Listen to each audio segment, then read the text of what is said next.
Audible is the leading provider of spoken word entertainment and audiobooks, ranging from bestsellers to celebrity memoirs, news, business, and self-development. Every month, members get 1 credit to pick any title, plus 2 Audible originals from a monthly selection, and access to daily news digests from the New York Times, the Wall Street Journal, and the Washington Post, as well as guided meditation programs. Between a full-time job in IT and a full-time job in podcasting, it gets harder and harder to sit down and read the books I'm interested in. This is where Audible comes in. I can listen on my daily commute, relaxing, or while out running errands and still get in the books I've been wanting to get into. You can download titles and listen offline anytime, anywhere. The app is free and can be installed on all smartphones and tablets. Now you can try Audible risk-free with a special 30-day free trial by visiting audibletrial.com/nerdery and murdery. That's audibletrial.com/nerdery and murdery. Don't let your busy life get in the way of that great book you've been wanting to read. Go get your free trial of Audible today. This podcast is sponsored by BetterHelp. This is Geoffrey, and we've talked about many times before that I experience problems and struggles with my mental health, and really without a healthy mind, being truly happy and at peace is hard. The good news is therapy does work. It's helped for me, but what is therapy exactly? It's whatever you want it to be. Maybe you're not feeling motivated right now and would like some tools to help. Or maybe you're feeling insecure in relationships at work, or you're not dealing well with stress. Whatever you need, it's really time to stop being ashamed of normal human struggles, and it's time to start feeling better because you deserve to be happy. And now you don't have to worry about finding an in-person therapist near you to help. BetterHelp is a customized online therapy that offers video, phone, and even live chat sessions with your therapist, so you don't have to see anyone on camera if you don't want to. It's much more affordable than in-person therapy, and you can start communicating with your therapist in under 48 hours. So join the millions of people who are seeing what online therapy is really about. It's always a good time to invest in yourself because you are your greatest asset. And there's a special offer to Nerdery and Murdery listeners. You can get 10% off your first month of professional therapy at betterhelp.com/nerdery and murdery. That's betterhelp.com/nerdery and murdery. Thanks again to BetterHelp for sponsoring this podcast. Well, maybe I don't have an arch nemesis because I solve all my crimes. Yeah, man, that's a pretty fucked up thing to say. Yeah, you're right.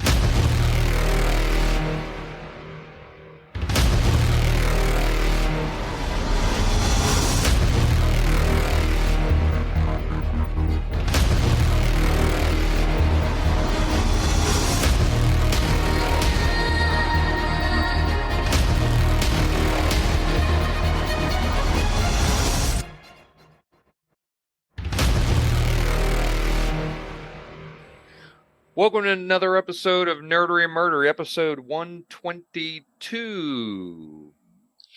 Big 122. I'm Zig with your nerdery. And I'm Geoffrey with your murdery. Welcome to another week of the ups and downs, the highs and lows, and the good and the bad, and the nerd and the murd. And we have once again in the house with us, guestery, we have Keith. Welcome again, Keith. Hello. Hey, I don't remember if I told you that, and this is cool just to me. I don't remember if I told you this or not, but I talked about that I'm golfing and everything. One of the things that you need to have in your tool bag when you golf with other people is a ball marker. So in case you're in the way of somebody else, you mark where your ball is so they can golf over and blah blah blah blah. I don't have a specific one. You can just use a coin or anything like that. But I was teeing off on 9 one day, and I looked down. I saw something in the grass. I wasn't really sure what it was, kind of brushed it with my club a little bit and then bent down and picked it up. And somebody had dropped and left a ball marker that was Dallas Cowboys. Nice. So you have a ball marker now. That's now mine, yes. I hope they're not listening. If they're listening, tough. They lost it. Yeah. And at no point did it occur to you to take it to the lost and found or anything like that. Just, Zero. We need to get you a BSG coin. That's what you need. A little BSG coin. I'm happy with my Cowboys one. So, The other fun thing that's been going around with us, we're getting a pool. We're having a pool built in the backyard, and we've got the concrete down and everything. And I decided to just get in and walk around and see if it was good eye level or the height level and everything like that. And Loki was very confused that I was down in a hole. And so now he keeps looking at it, and I think he realizes, hey, I think there's supposed to be water in this. We got about 2 more weeks and it'll be done. Yay! So just in time for, the cold weather. Yes. Yeah, but down there you should be able to start swimming before any place else. Maybe? Oh yeah, probably March. Oh, nice. Okay. Yeah. The weather's very mild down here. We had a couple of cool days, at least for us, earlier in the week, or was it last week? It was either last week or earlier this week, where it was down in the 40s in the mornings and very, very windy. I mean, that Gulf wind is bitter when it's cold. I bet. So that, but we've been about in the 80s ever since. It's been really nice and sunny and things like that. So, but yeah, that's kind of the big things for me. Zig, you got anything? Not too much. Basically getting the kids to work and school and things of that nature. So, anything interesting going on in your life, Keith? Just playing with the band that I've been playing with. That's a lot of fun. Do tell. Still the symphony or like a no, house band? I quit the symphony, and now I'm playing with a brass band that's sort of a New Orleans second line style band. I'm playing sousaphone with them, and we just do community gigs around town. We're just an amateur band that pretty much anybody can join, and we do neighborhood parades and holiday music, and we had a fun gig for a big neighborhood thing on Halloween, and everybody dressed up in costumes and that kind of shit. Oh, wow. Oh, nice. Cool. Yeah. That's cool. What's the band called? Blow Commotion.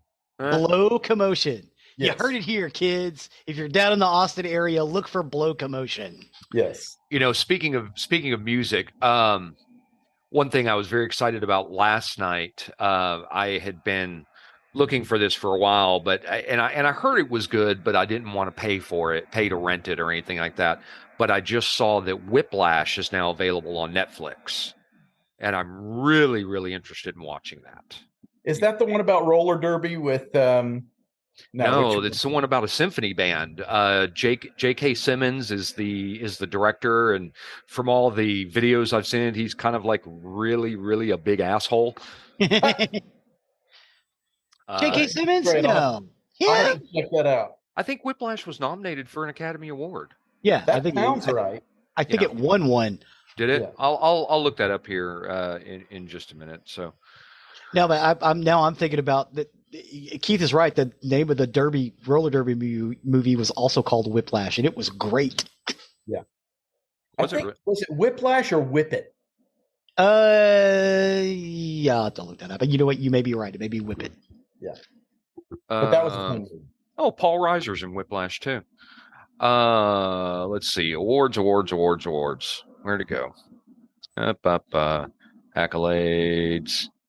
It was planned to compete in the Academy Award for Best Original Screenplay, but announced it would be competing in Adapted Screenplay.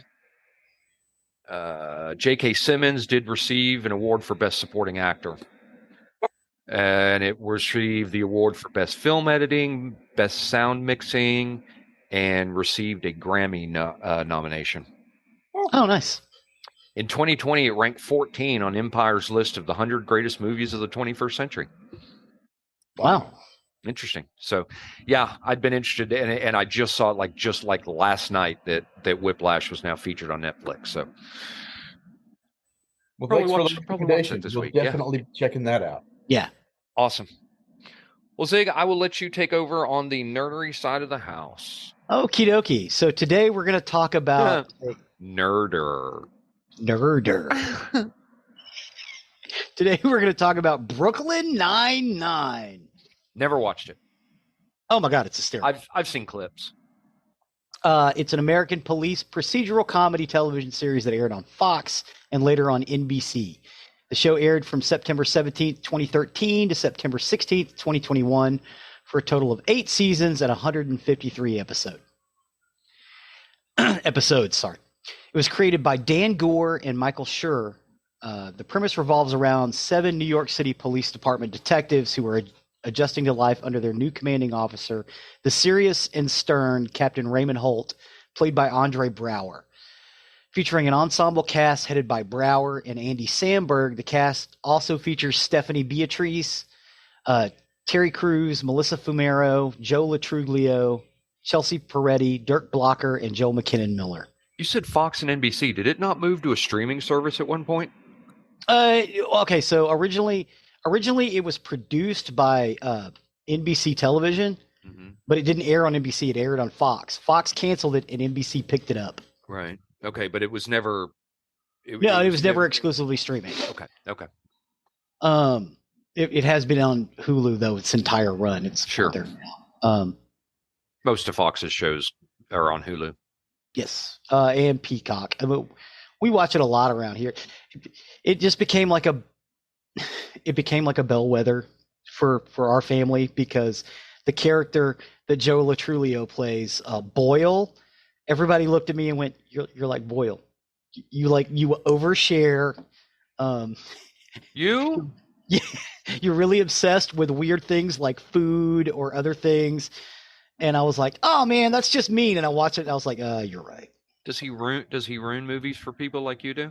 Yes, he does. And he and again he overshares. And is obsessed with unusual things like his family has this what they call the mother dough, which they have a sourdough recipe that's in this one jar that's been around their family for like over 100 years, and he's obsessed by it.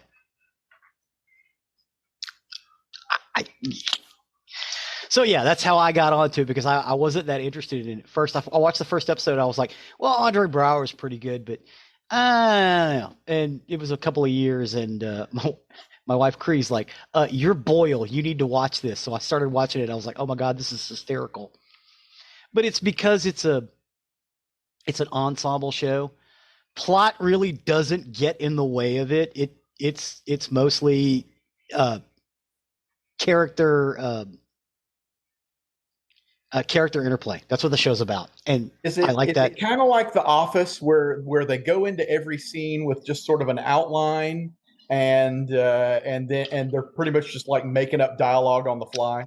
Yes, and no. They do have they have more dialogue written down beforehand because Dan Gore and Michael Schur are really good joke writers.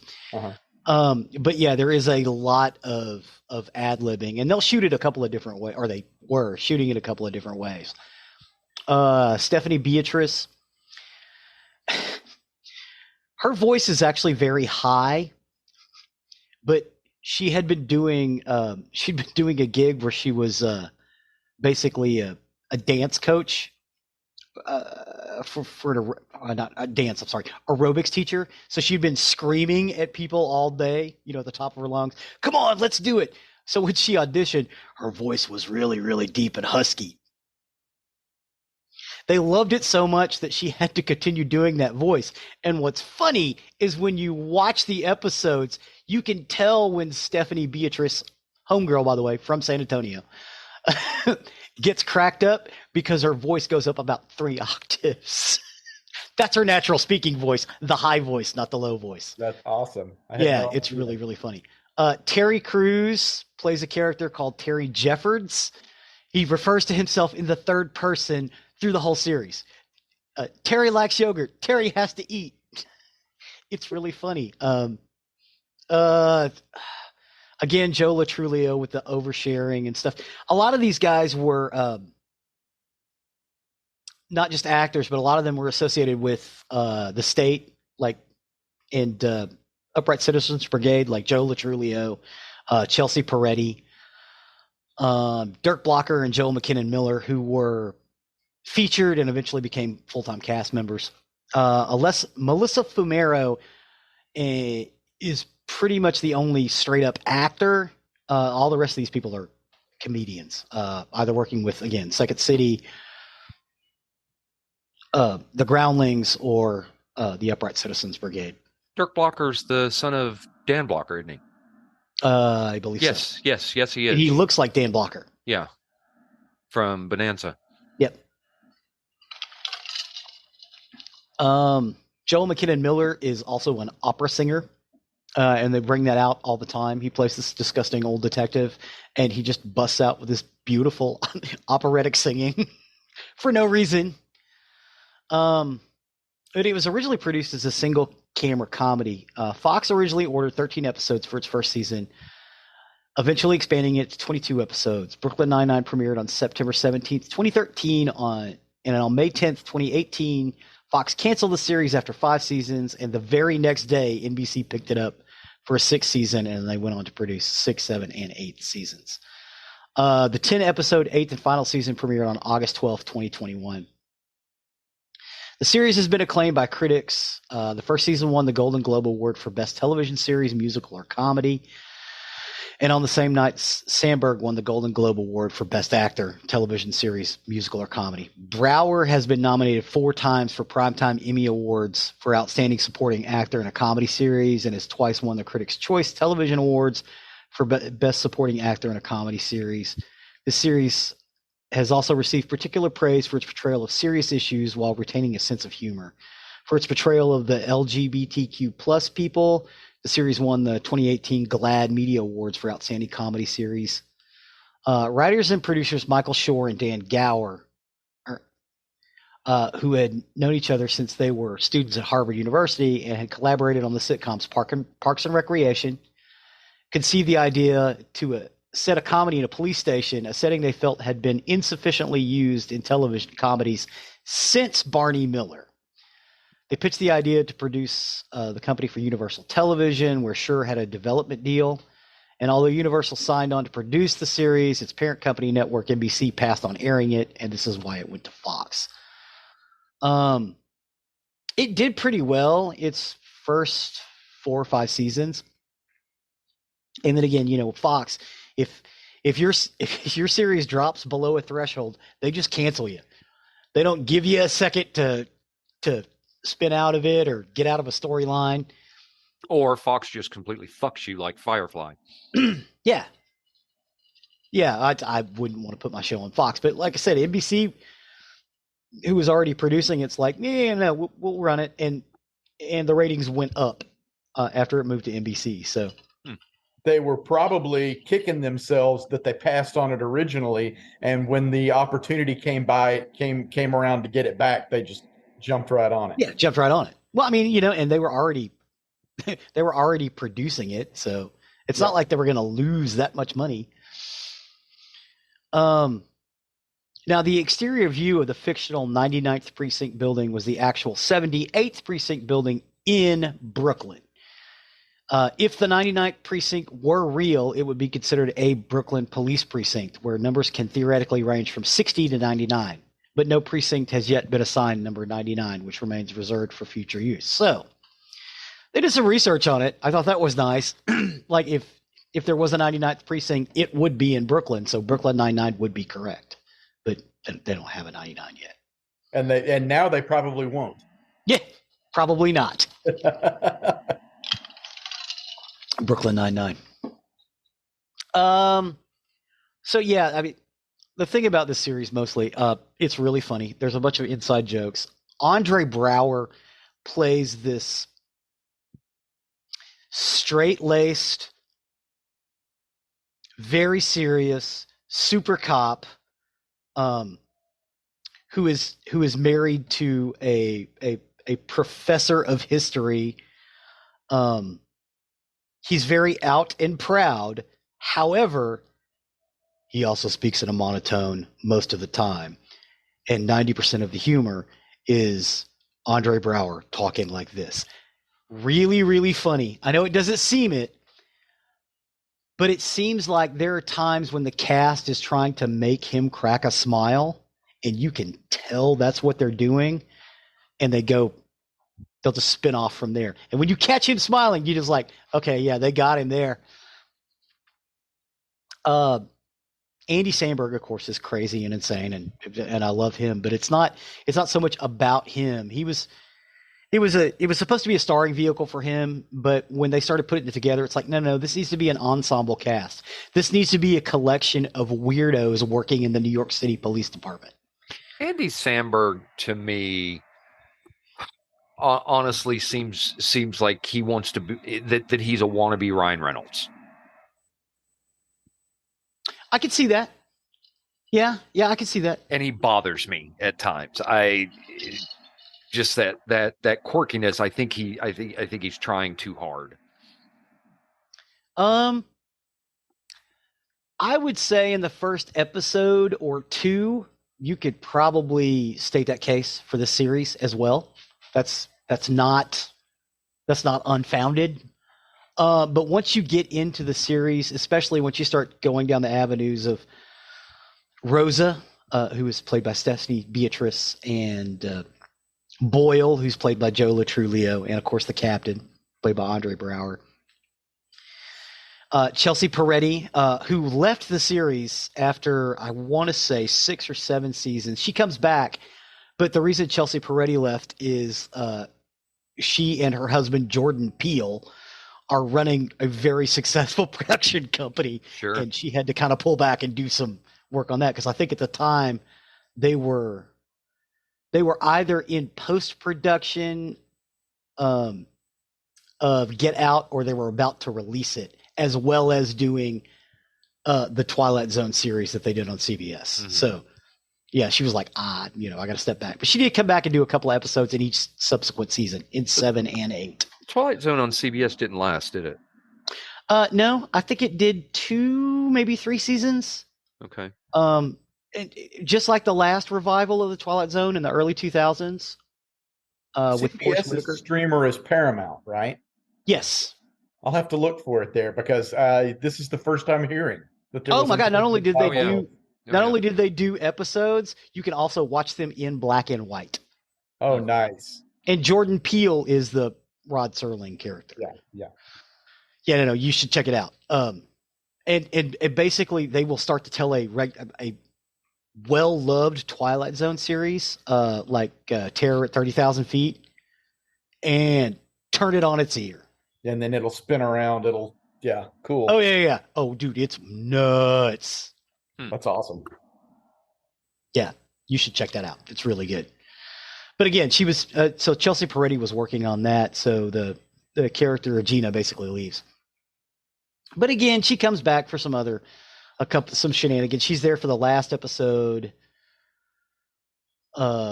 which they decided, because of all of the things going down with policing at the time, that they decided to basically tackle that subject head on in the last few seasons. So there's some seriousness involved in it. And in season 6, 7, and 8, you get more of that, which to me makes it feel a little more like Barney Miller, because Barney Miller was very serious when it needed to be serious. Mm-hmm. Oh, yeah. Barney Miller was also hysterically funny. Right. Because of that.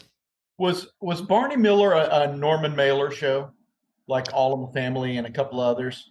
No. Because those were the groundbreaking sitcoms of the 70s. Yes. That were not afraid to just run straight face on into, problems of society of the day. And so that's what that reminds me of when you say that. No, it was not. It was created by Danny Arnold and Theodore Flicker and Noam Pitkin.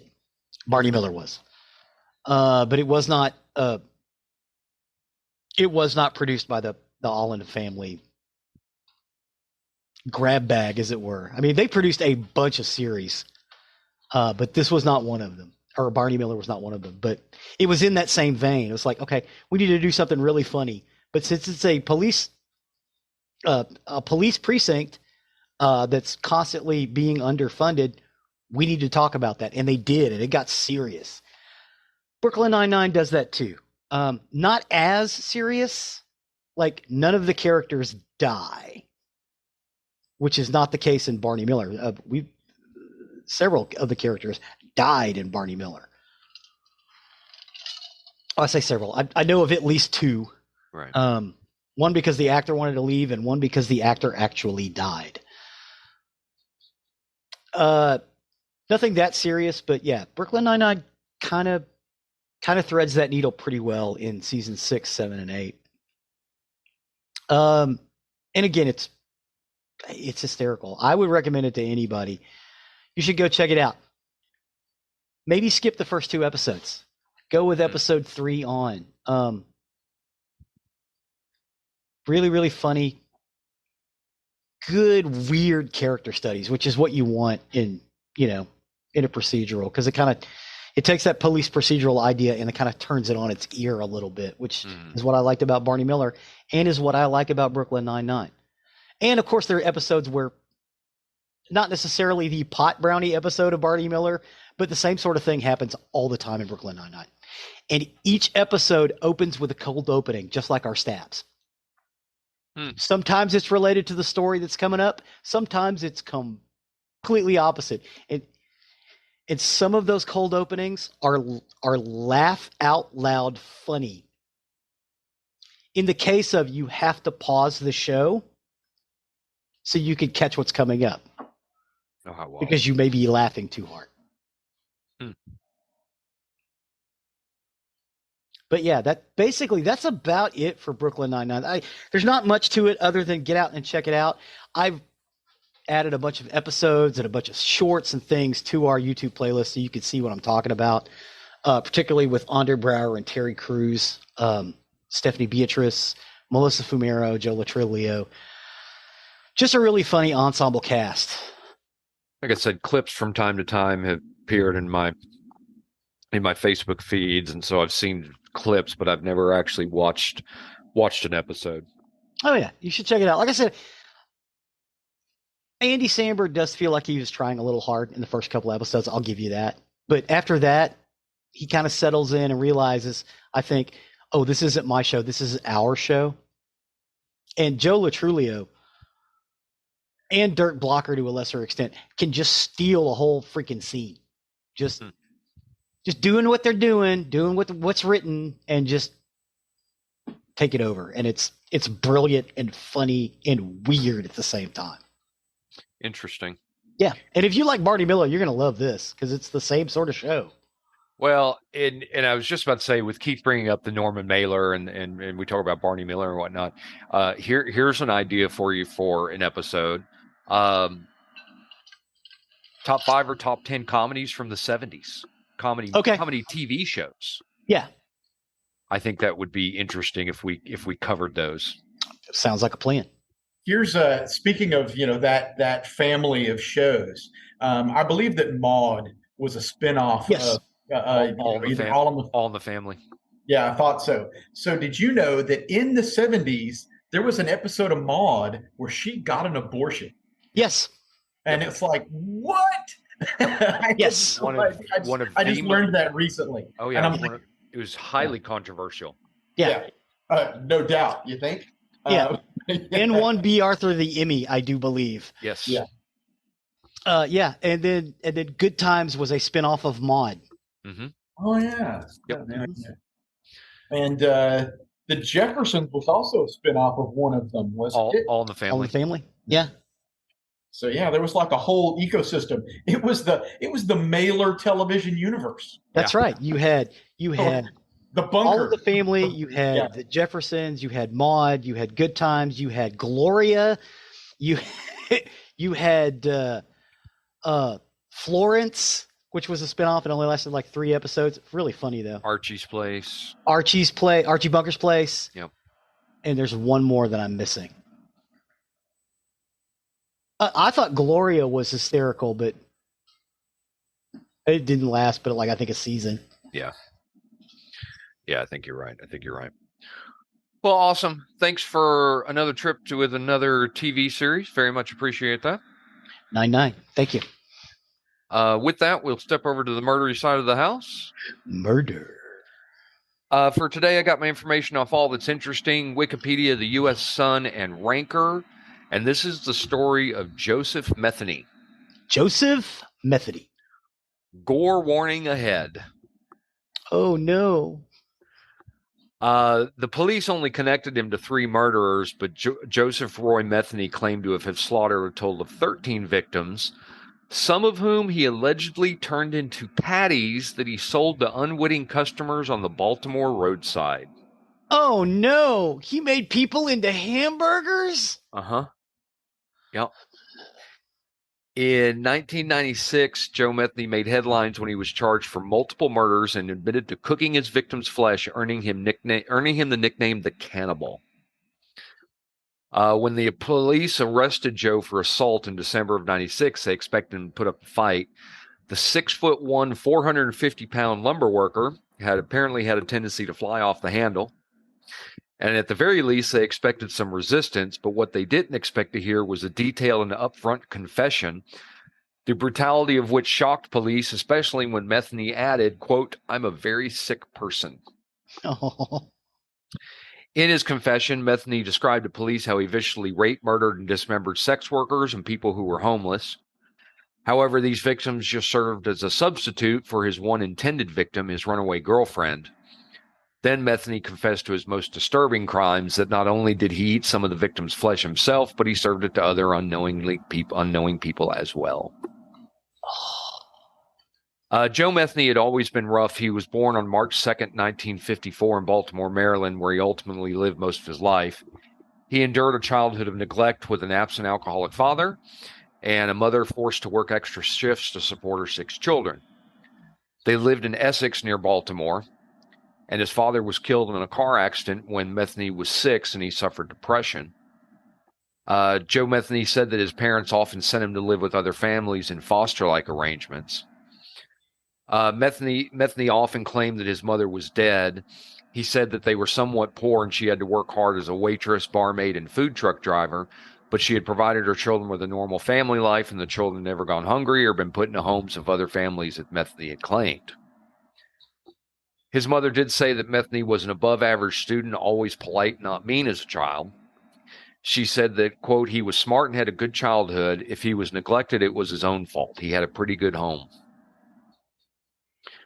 Not many details are known about his younger years, but his mother says he joined the Army in 1973 when he was 19. She said that he had served in Germany, although he claimed that he had served a tour in Vietnam and had become addicted to heroin while in an artillery unit there. His mother said she had no recollection of him serving in Vietnam, and the circumstances of his service were reported as unverified in press reports, because at the time that he would have been there, American involvement in Vietnam had already ended. Metheny seldom contacted his mother after he joined the Army. She said he just kept drifting further and further away. I think the worst thing that ever happened to him was drugs. It's a sad, sad story. Once he left the Army, Joe worked blue-collar jobs in lumber yards and as a truck driver, but it's hard to tell fact from fiction in his confession. Some news reports stated his first killing took place in 1994, while he claimed his killing spree actually started in 1976. Furthermore, the number of victims he admitted to killing fluctuated over the years. For instance, he claimed in 1995 he murdered 5 people within the span of 7 hours, but a lack of evidence led to confusion as to whether or not Metheny did commit all those murders in such a short time span. In 1994, Joe was living with his girlfriend and their 6-year-old son in South Baltimore. Joe was ironically known as Tiny in the 90s. Again, he was 6'1", large framed, and he weighed 450 pounds. He had been spending time in bars, living with bands of homeless men in makeshift camps in South Baltimore, and spending nearly all of his money on crack cocaine, heroin, and liquor. And with his job as a truck driver, he was on the road for long stints at a time. Joe murdered Kathy Ann Magaziner in 1994, who was a 39-year-old woman, and buried her body in a shallow grave on the site of the factory where he worked. Kathy Ann was a sex worker in South Baltimore who reportedly had a drug addiction, and her body remained there for more than 2 years. He later said he had strangled her and that he had dug up her skeleton 6 months later, put her head in a box, and threw it in the trash. He also later led police to the shallow grave where he had reburied Kathy Ann's decapitated remains. Much of the skull was missing, but police were able to identify her from dental records. One day he came home to find his girlfriend gone along with their child.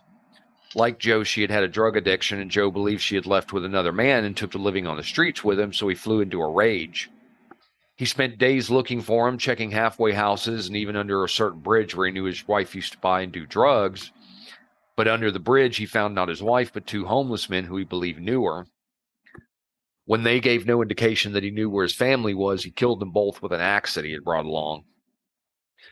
Immediately after, Metheny allegedly noticed a fisherman nearby who could have seen what he's done, and just in case he had, Joe killed him too.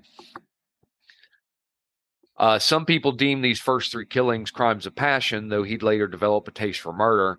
As soon as he'd realized what he was done, Metheny panicked and tossed the bodies into the river to hide the evidence. He did get some closure on his son's whereabouts, saying, quote, "I found out about 6 months later she had moved on the other side of town with some asshole that had her out selling her ass for drugs. They got busted for drugs, and they took my son away from them for neglect and child abuse." Police did arrest Joe for the murder of the 2 men under the bridge, and he spent 1.5 years in county jail awaiting trial. However, he was acquitted of any charges as he dumped their body in the nearby river and investigators couldn't find them. Without physical evidence tying him to the crimes, Joe went free, and he resumed his original quest of seeking out his missing wife and child, but this time something was different. While he had spent 1.5 years awaiting trial, jail time had clearly done nothing to slow him down. Shortly after being released, Joe murdered 2 sex workers when they failed to provide him with information on his missing girlfriend. This time, however, he had a better idea for disposing of the bodies. Instead of tossing them in the river, Joe brought the bodies home.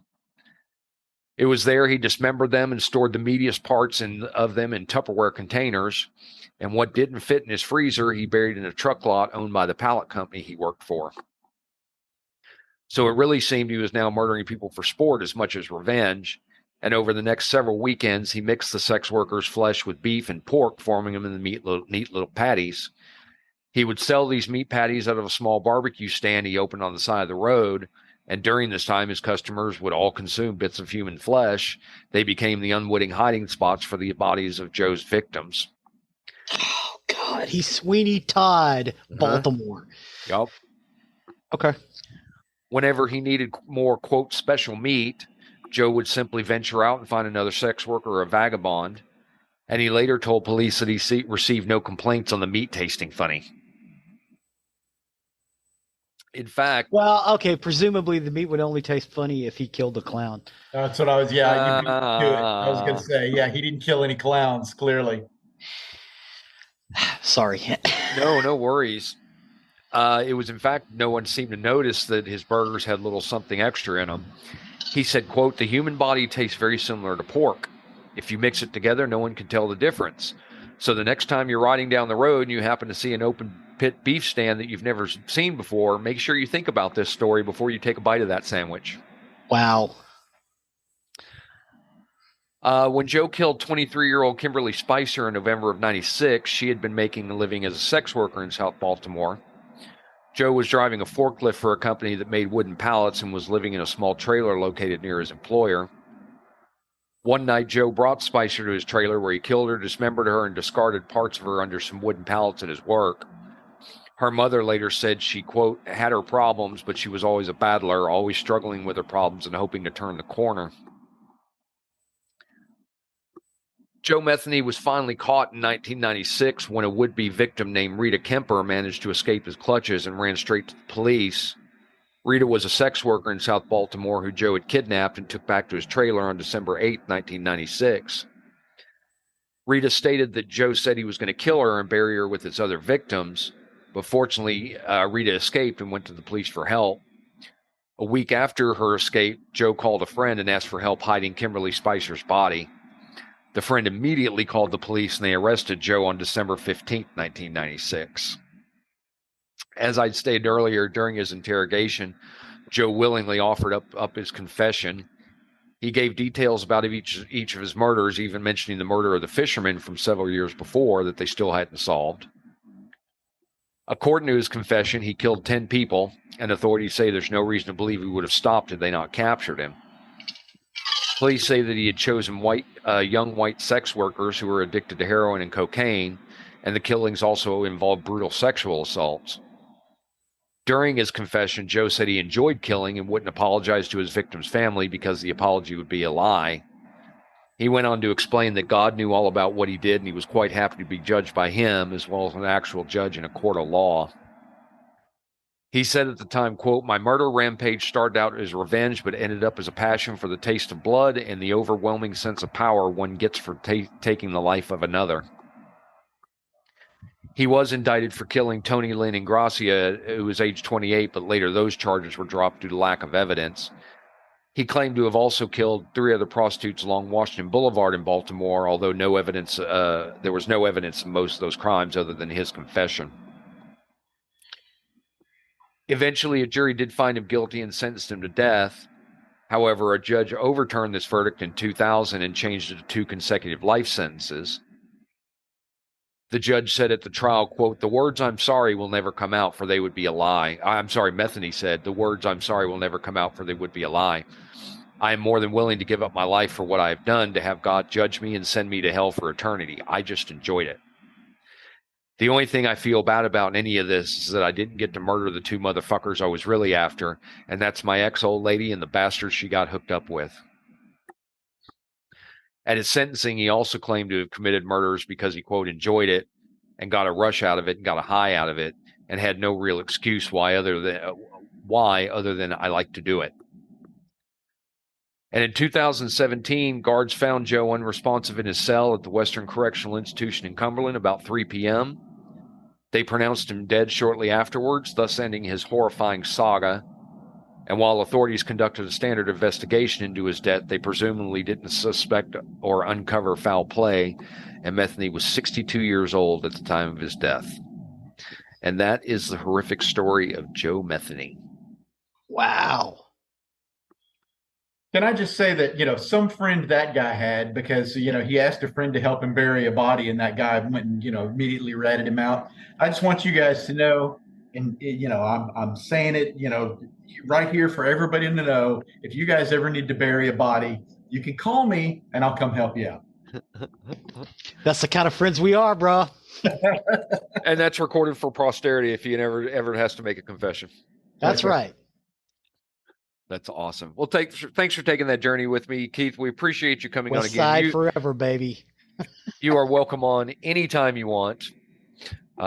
We've got lots of good stuff that we've got coming up that are going to be interesting. I'm most interested right now in the hairband episode we're going to be doing. I'm very interested in that one. 26 and 27. Yep. We do have some other musical episodes coming up. 123 is our top 5, what we think of as our top 5 comedies. 124 is 3 albums by the Dead Milkmen. And our exclusive number 15 is going to be New Jack City. So you actually have 2 playlists to listen to before we get on that. Sorry. Right. Yeah, that'll be cool. So anytime you want to join, just let us know. Definitely let you know what our recording schedule is. You can just pop on anytime you want. Yeah. That'll take us to the end of another recording week. As always, you can find us on nerderymurdery.com. That's the hub, our website, where you can find more information about us, find links to the things we talk about, as well as pictures of the stuff we talk about. Plus, you can find the link to our YouTube that Zig very, very often updates. Yes, we like to put out an episode or a playlist for every single episode.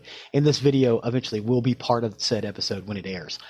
Or said playlist when it airs. Awesome. Appreciate all the work you do on that. You can also find the link to our merchandise, where if you wish to show off your Nerdery Murdery fandom, please do consider purchasing something there. And you can also find the link to our Patreon, where if you wish to become a donor to the show, help us with the costs of keep us on the air, the stuff from the merchandise and our patrons. Definitely do not go to our luxurious cars, our luxurious vacations, and our luxurious homes that we don't own. Don't own or don't take. Please and thank you. Please and thank you. And last but not least, please don't forget to leave a 5-star review wherever you can. It really helps us and helps others find our content that may be looking for the stuff that we're talking about. So with that, I have been Zig with your nerdery. and I'm Geoffrey with your murdery. Cue the music.